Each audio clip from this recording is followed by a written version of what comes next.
Literally, it was like 3 days before Elizabeth was supposed to come speak. So we just say thank you so much to all of the sponsors who helped bring Miss Eckford here.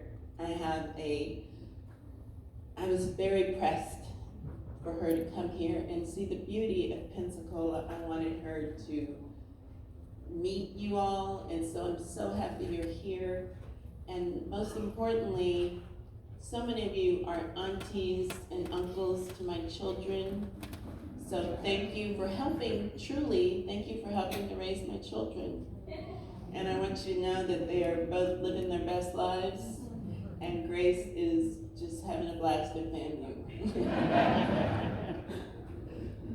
Next slide, please. Do you want to say what you usually say before we get started? Before we get started, I want to correct something. A lot of people think that the worst we faced was that mob scene on September 4th. But we were battered throughout the time that we were at Central High School. I had never experienced or seen violence in school before I went to Central High School. Central was important in American history. It was not the first school to voluntarily desegregate in Arkansas. 5 rural school districts desegregated voluntarily in 1955 for economic reasons, because they had to pay tuition and travel expenses for the Negro students to go to larger towns in order to go to high school. Another reason that Central is significant, where a constitutional conflict between state and federal government was resolved, and is one of only 2 times that an elected official has acted to enforce court orders regarding desegregation. One of the reasons why I was so pressed, I've been Elizabeth's friend almost 25 years. It took 20 years to convince her to tell her story. When I kept asking her, Elizabeth, why don't you have a book? She said no one would be interested. She had internalized so much of the hatred that she had heard every day at Central. And it has just been so heartwarming to see crowds like this one to reinforce how important her message is. And as you will see, it's a message of resilience, it's a message of tenacity, it's a message of hope, and it's a message of kindness. Because there were only 2 people who were kind to Elizabeth at school, and we'll tell you about them a little bit later. But we encourage everyone to stand up and to fight against apathy. We don't want people to be silent. It's critical. Next slide, please. Next slide, please. Elizabeth, could you tell us a little bit about the doll test and the Brown versus Board of Education decision? How did that impact you? 2 social psychologists created an experiment with very, very young Negro children. They showed them a doll that had that looked like a white child, and they showed them another doll that looked like a Negro child, and they simply asked them, which doll is good? Almost without exception, those children said that the white doll was a good doll. And it is an example of the effect of discrimination, where people develop a self-concept that is less than empowering. And it was a persuasive argument before the Supreme Court. As we go through, I will also be reading some passages from The Worst First Day. And this book, Grace, for those of you who know Grace, she was 15 when she helped us write this book, the same age Elizabeth was when she attempted to go to Central High.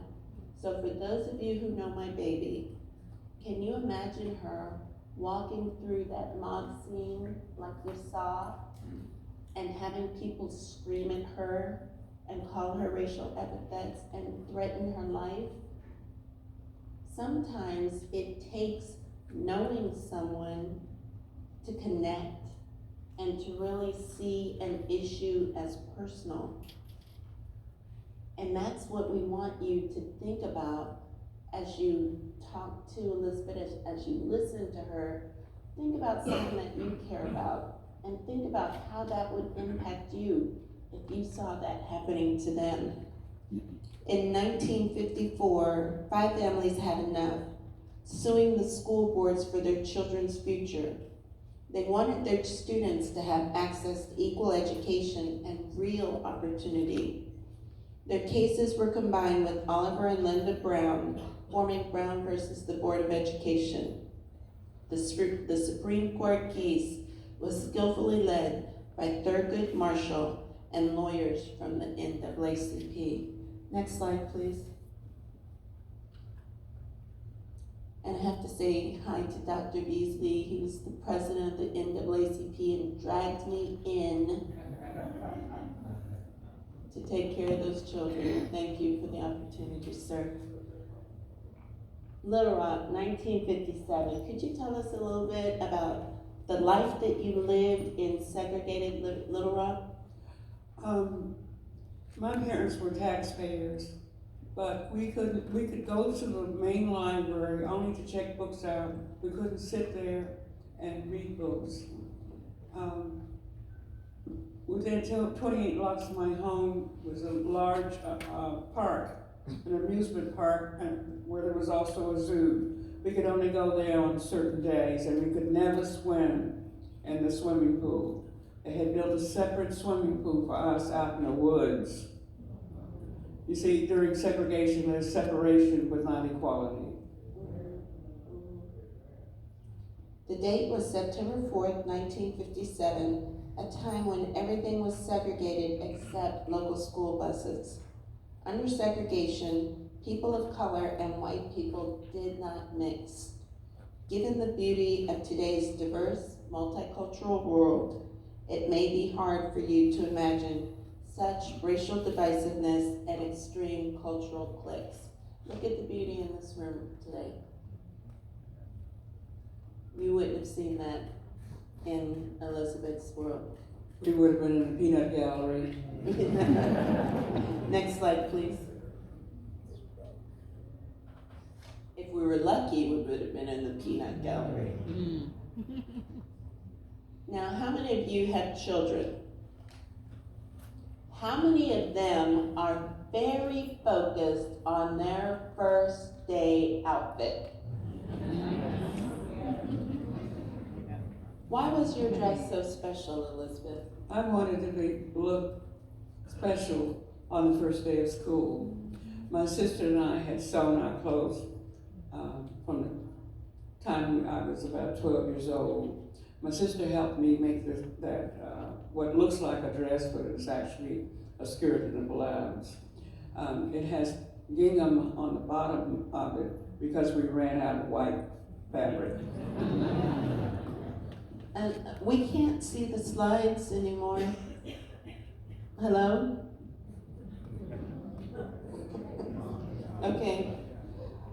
And when you walked up, you saw a mob.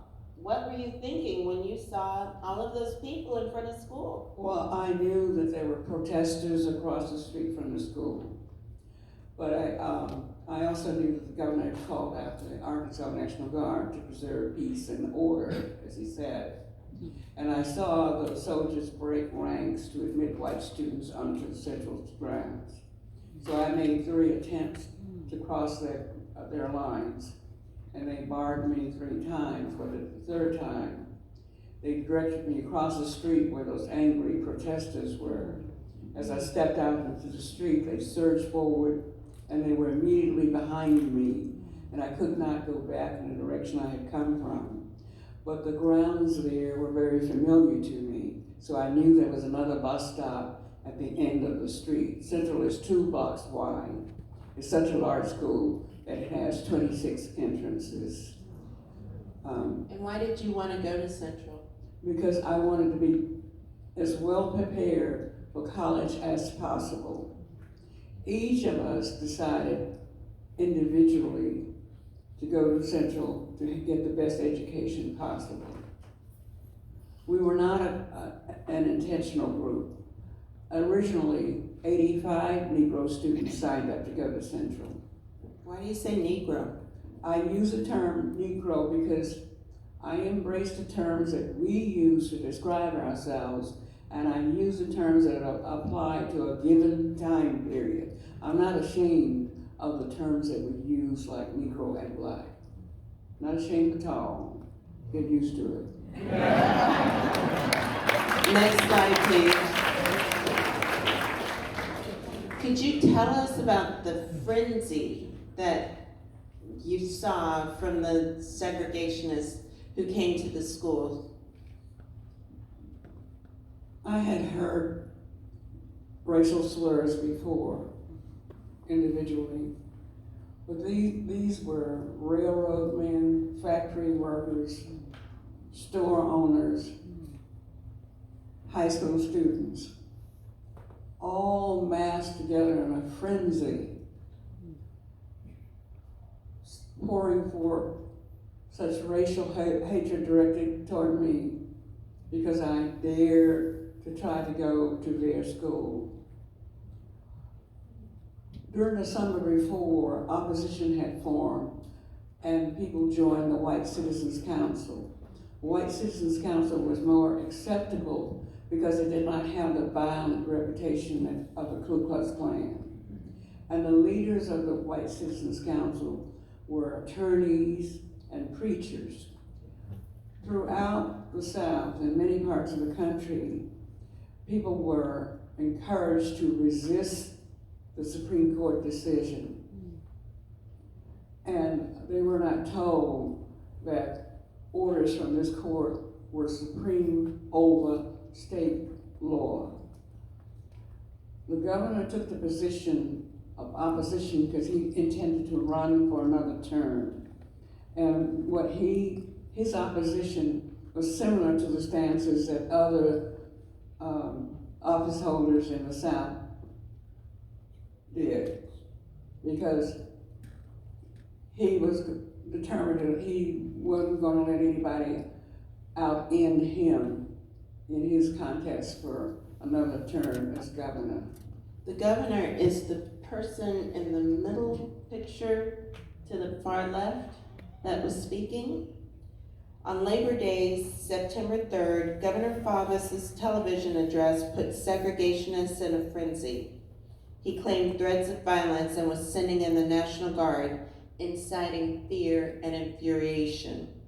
He was well aware segregationists did not adhere to Dr. King's nonviolent teachings or beliefs. Blood will run through the streets if Negroes attempt to attend Central High, he predicted to the nation. Can you imagine those words coming from the governor? Next slide, please.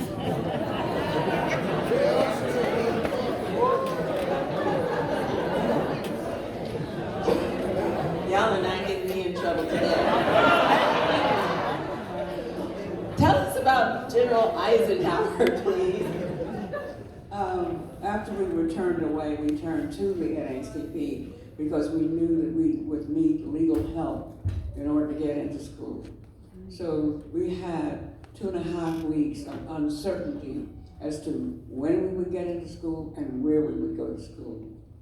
When a federal appellate court enjoined the governor from using the National Guard to keep us out of school, he withdrew them. We could have left them there to preserve peace and good order, but instead he removed them. And in their absence, local police set up barricades and tried to control the crowd. Newspaper estimates were that on the first day, there were 250 to 500 people outside. on September 23rd, we snuck into school through a side door. And when the people outside learned we were in school, they almost overran the barricades. We were gathered on the ground floor with the police chief and police officers. The chief told us that they couldn't hold them back, that they were going to overrun the school. So we were secretly removed from school. There were cars inside the building and officers dressed in civilian attire. We were told to stay down in the cars so that we would not be seen. The drivers were told to drive fast and not stop for anyone. The Little Rock police saved our lives that day. When they learned that we were in school, the rioters outside attacked 3 Negro reporters because they felt like they had been decoys. 2 of them ran. One, Alec Wilson, who was editor of the Memphis Tri-State Defender, a weekly newspaper, refused to run. He said, "I have fought for this country. I've been a Marine. I've run before. I'm not going to run." So the world saw a series of pictures of Alec Wilson holding on to his hat while he was being knocked down, choked, hit with bricks, kicked. When President Eisenhower understood that people around the world were seeing an ugly reality of America, a contradiction of what our stated values were, at a time during the Cold War when American propaganda was trying to combat Soviet propaganda, he had to act. So he sent 1,000 paratroopers from Fort Campbell, Kentucky, to Little Rock. On the morning of September 24th, in the newspaper, there was a military convoy crossing the Arkansas River coming into Little Rock. And in the background, there was a billboard that said, "Who would build Arkansas if our own people did not?" The soldiers surrounded the school. There were gun-mounted jeeps patrolling the streets, paratroopers on the roof of the building, helicopters overhead, and they routed the crowd in all directions. And on September 25th, which we consider the beginning of desegregation, we didn't experience any integration. They escorted us to school. Each of us was assigned a soldier guard who followed us in the hallways. Didn't go into any classrooms. Next slide, please. He didn't go in any classrooms or a library or the gym. General Edmund Walker was in charge of all troops. The president had federalized the Arkansas National Guard, so the governor couldn't use it for any more mischief. We met with the principal, and he told us that we were to report incidences to vice principals, not bother our teachers. But he said he wouldn't do anything about what we said happened if our reports were not verified by teachers. Well, let me tell you about some of the teachers. Terrence Roberts said that he took 12 can openers to his English teacher at the end of the class. And she said, "Why'd you bring these to school?" He said, "These were thrown at me in this class." Evidently, she couldn't see or hear what was going on. And she was not atypical. There were others who didn't see or hear what was going on. There were some teachers who simply wished we weren't there because it was inconvenient to have us there. There was, I remember my homeroom teacher let the students know what she felt was correct behavior. 2 boys kept on their Confederate caps at a time when males didn't wear caps inside buildings, and they refused to stand for an anthem celebrating our country, and she made them stand. In my speech class, it was the only class where I didn't hear any hateful slurs. Let's not go to speech yet. Okay. So the 101st Airborne, I'm Army, so were the baddest folks running. You hear me? All specialty troops have a pride that you can see in their attire and in their bearing. They were paratroopers. Now that unit is called air assault, where they repel from helicopters instead of jumping out and with parachutes. But they meant business. When they first came to Little Rock, they affixed bayonets to their rifles and made people go away.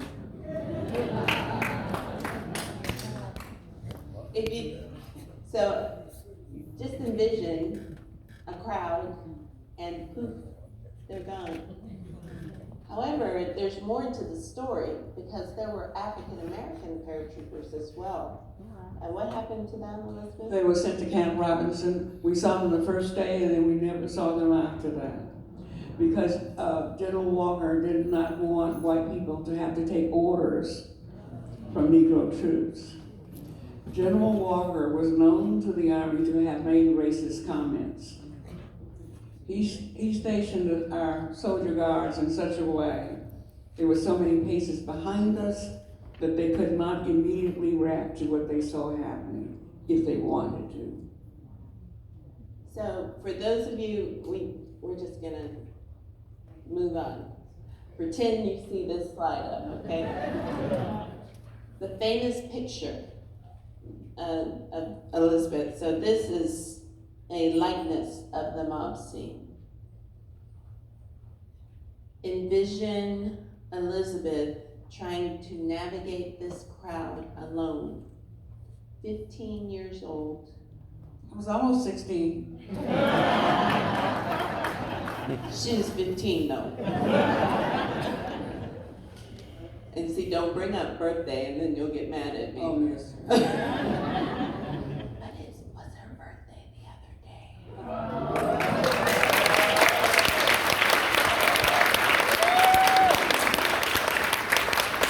Oh, I am 81 years old.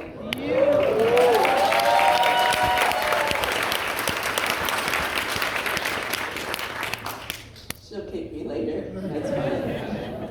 But just envision that. And Elizabeth, what happened when you saw an elderly woman in the crowd? I turned toward her. I was looking for help. She had a kind face, but as I walked toward her, she spat on me. So I had to continue walking to the bus stop. And why was that bus stop so significant to you? To me, it meant respite. It was a way to get away.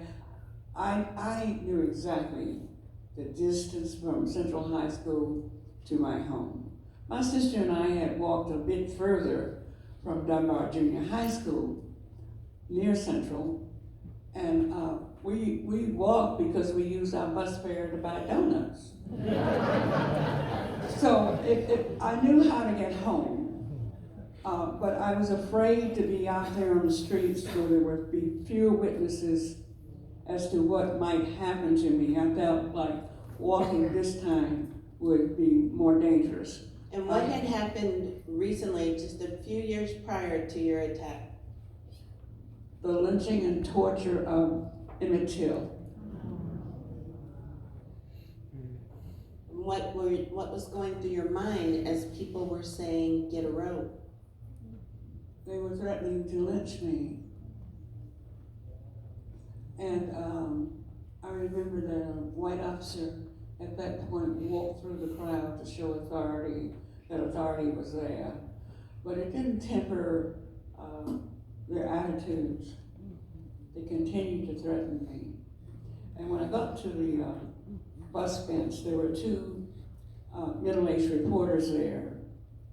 They were education writers for the New York Times and the Washington Post. When I sat down, they said, "Don't let them see you cry." And when a white man put his arm across my shoulder to comfort me, it enraged them even more. And they became more furious, and they started attacking him and making anti-Semitic remarks toward him. And what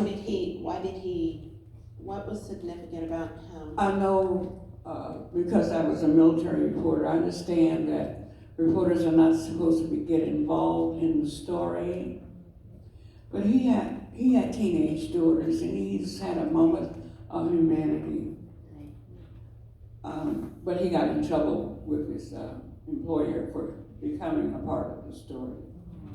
But that's what we're looking for, moments of humanity where people will care and reach out and try to help someone else. And that is why Elizabeth is sharing her story. Also, 4 local reporters stood immediately behind me as a human barrier so that people could not hit me from behind. 40 years later, I saw a picture of a soldier an armed soldier in the vicinity of where I was sitting. He had been sent by an officer to protect me if people tried to physically attack me. Soon afterwards, while I was sitting there, I heard a white woman address the crowd and said that they should be ashamed of how they were treating a child. When she said she wanted her little girl to go to school with Negro boys and girls, they were furious and they started attacking her. So it seemed like the wait for the bus was interminable. It seemed like I had waited an awful, awful long time. One moment, Liz. We can't post this up, but this is a drawing that represents Elizabeth's memory of those 4 men standing behind her. The reason why this is significant is because there were no images taken of the African American students, of what happened to them. And the way that connects to Pensacola is my children have always been active participants in History Fair, whether they wanted to or not. Their mother is ridiculous, so that's fine. But when they talked about the desegregation of Pensacola, something that has always irritated me is there are no images of those youth downtown for 707 days. Really? 707 days of sit-ins, and you don't have one image? What does that say? It says you never wanted to see it again. You never wanted to see it in the first place. And you wanted them to be quiet and go away. And that's why last week we had the 65th, we had the celebration, the recognition of the 65th commemoration of the desegregation of Central High, and the theme was silence is not an option. And that is why Elizabeth is here today. And people, some of my classmates say, well, I didn't get involved. Being silent is an action.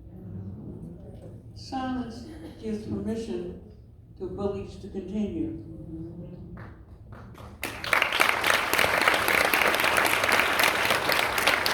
And you don't want someone to jump in between a bully, do you? No, I never, ever ask anybody to try to defend someone who's being hurt or harassed. But I ask them to do what anybody can do. Anybody should be able to treat other people in the way you want to be treated. When you reach out in kindness to someone who's being set apart and hated upon, It can be an enabling moment for them. You are, by speaking kindly to them, you are letting them know that you're not one of the haters. And for that moment, that person is not alone. There were two people in my speech class who did that for me every day. Every day. But how was the speech class different from the other classes? Nobody used racial slurs in that class. Why? I was a shy kid, and speech was my last class of the day. I looked forward to that class because I knew that I could engage with two people who would have ordinary conversations with me. And I knew that there must be some repercussions for them, but I didn't know what they were until we were reunited 36 years later. They're still friends to this day. Ann Williams told me that she saw me sitting back there alone, and she was able to empathize with someone who did not look like her, was not like her, and had never been among the people she was accustomed to being with. But she saw me as a human being. The other student, Ken Reinhardt, is truly a spiritual person. He said that by the end of the school year, he had only one friend left, and that he had been knocked down in gym class, and the coach did nothing. Further, his parents supported him. He said that his people who befriended us got those threatening late night phone calls that our parents did. His mother got a call one day when he was on his way home from school that told her that she needed to go pick up his body, that he had been seriously hurt. She's petite, and she had a sister with her who was also petite. They took some tie irons and drove to the bus stop. Ken wasn't hurt. It was that psychological torture that continued. In school, there were people who were organized, who had coordinated attacks on us. We could tell that they had some training and support from adults. They passed out hate literature, either pamphlets or cards with hate messages.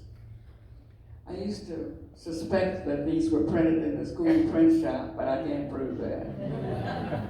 No, but she's very serious. I went back to, every time I go to visit Elizabeth, I go to the Little Rock Central High National Historic Site, and I saw the actual cards. One of those cards says 1 down, 8 to go. And why did they distribute that, Elizabeth? By mid-year, by January, one of us who had retaliated, at one point soup was spilled on her in the lunchroom. Later, she said she accidentally on purpose spilled chili on a boy who was blocking her way to the table. She got a suspension for that. And on an occasion when she was hit with a purse full of metal locks, she called the girl white trash, and a teacher hurt her. She was expelled. Now, when Minnie Jean was expelled, I truly wanted to go too. There were many days when it was hard to stay throughout a class period and go on to the next one. I was a shy person. I've had, other than school experience, I've had a very ordinary life. I'm a very ordinary person. Ordinary people can sometimes do extraordinary things in extraordinary circumstances. We stayed, we tried to endure because we knew that should we leave, the segregation would end. And we had seen it end in other circumstances and not resume. So we knew not only that a lot of people in Little Rock, but a lot of people throughout the world were depending on us. We got letters from all over the world. Sometimes with just a cut-out photograph of one of us.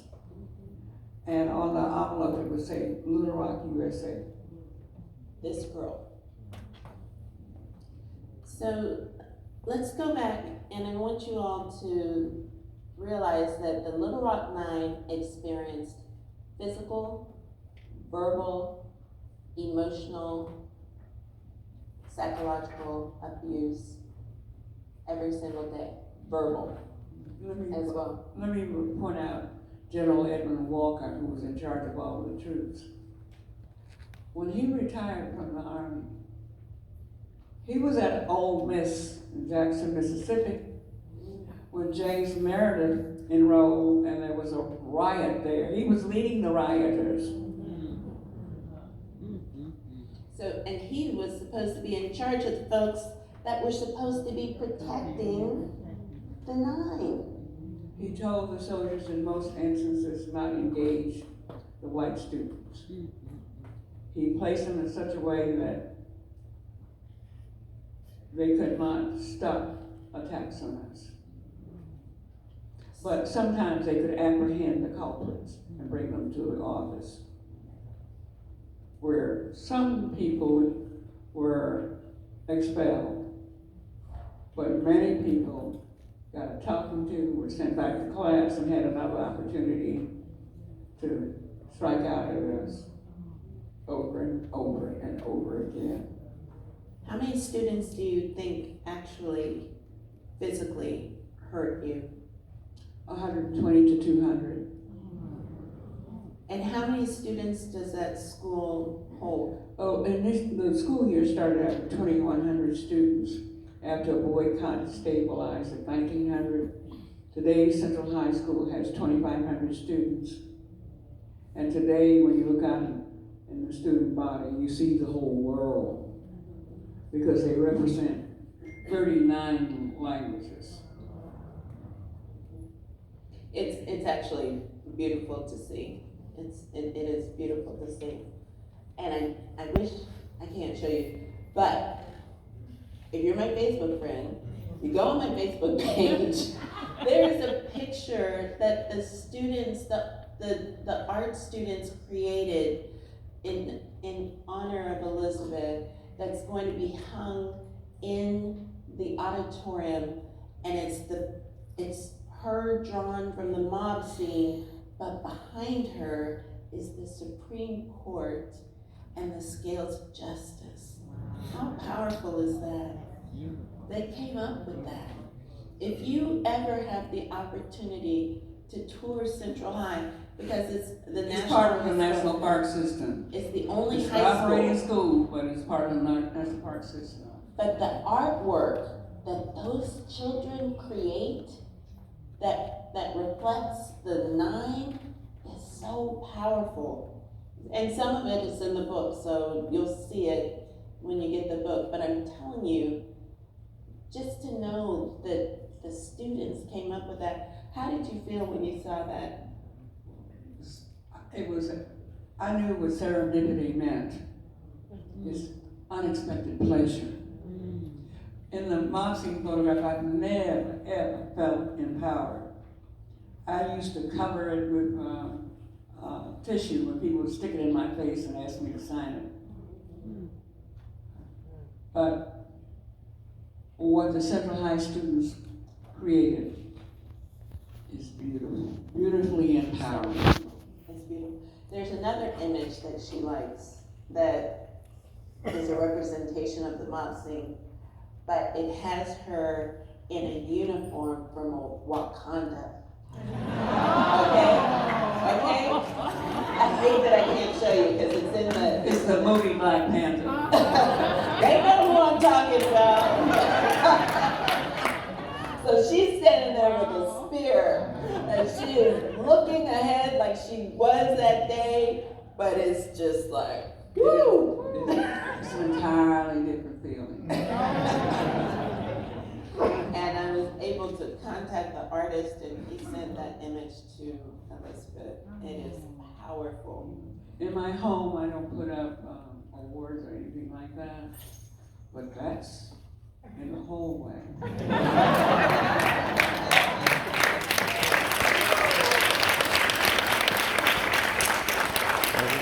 But let's just talk about these awards. So now this is another reason why she's gonna kick me, but that's okay.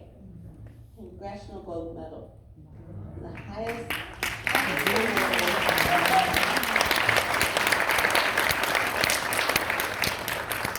She has a postage stamp with the Little Rock 9.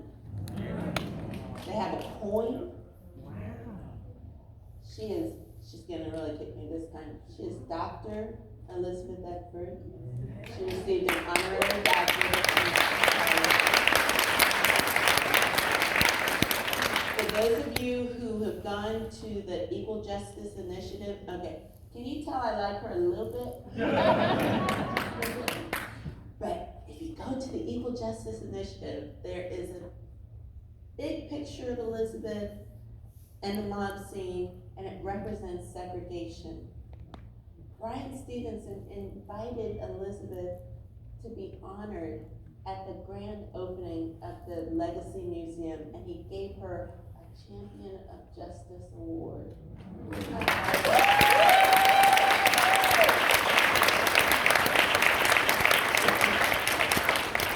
So if you see Elizabeth flinch from time to time, it's because she really does not like noise.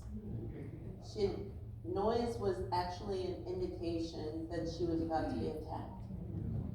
And she's just now getting to the place where she can just deal with it a little bit, but if you see her flinch, that's why.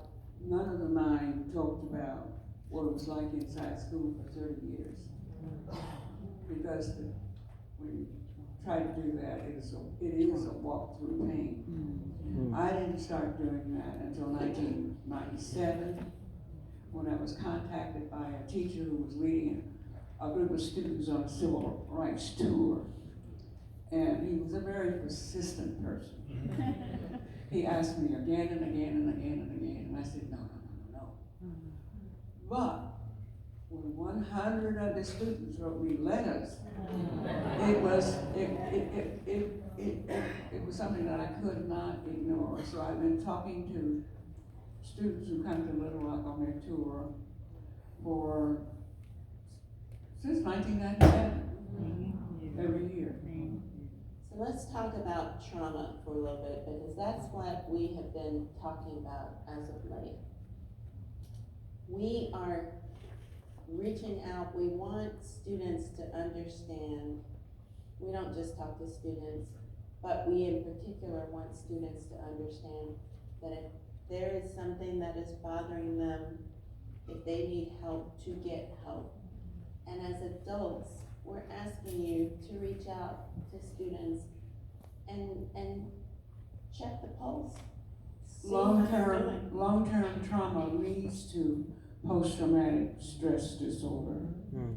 You may see the anger and the anxiety, but sometimes it leads to suicide. So, if you know someone who is extremely troubled, say something to somebody, get help. It's that important. You could save someone's life.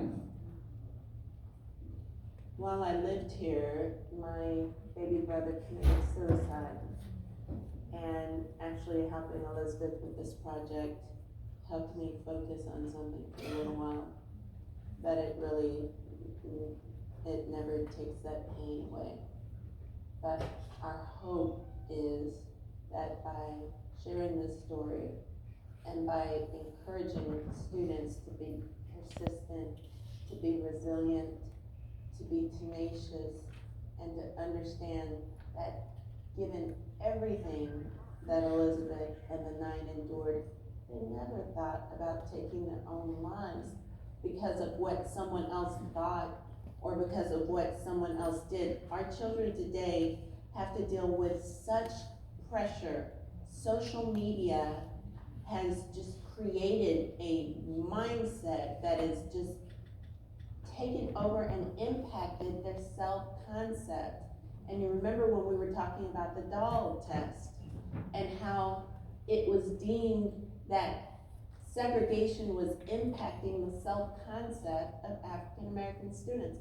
Well, what do you think is happening when students are looking at social media and what is deemed as beautiful? And if they don't fit that image, how do you think that impacts them? So that's why it's really critical, and we are on this, we're in this, of the same accord as it relates to reaching students and telling them you are beautiful, you are powerful, you are important, and we need you to share that message. We need you to ensure that they know that they're important, because this world is telling them that they aren't. Elizabeth, how do you like Pensacola, my friend? How do you like Pensacola? Oh, I love it.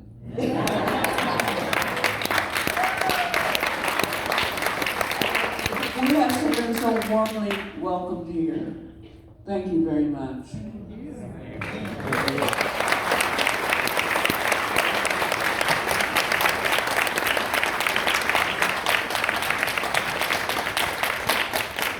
Now, if anyone has any questions, I think there's a microphone over here.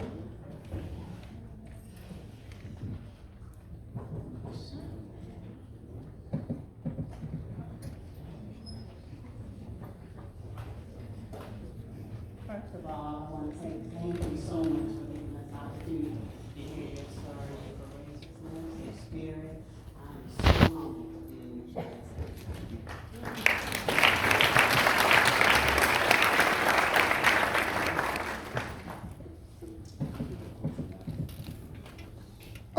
Ditto, and thanks again very much for sharing your experience. My question, however, is that you mentioned your reasoning for going to Central was for a better quality of education. Do you think, in light of your experience being At the segregated schools that I went to, where some of the teachers had taught my parents, I was always encouraged to excel. I always felt like the teachers felt like I could achieve, and they encouraged me.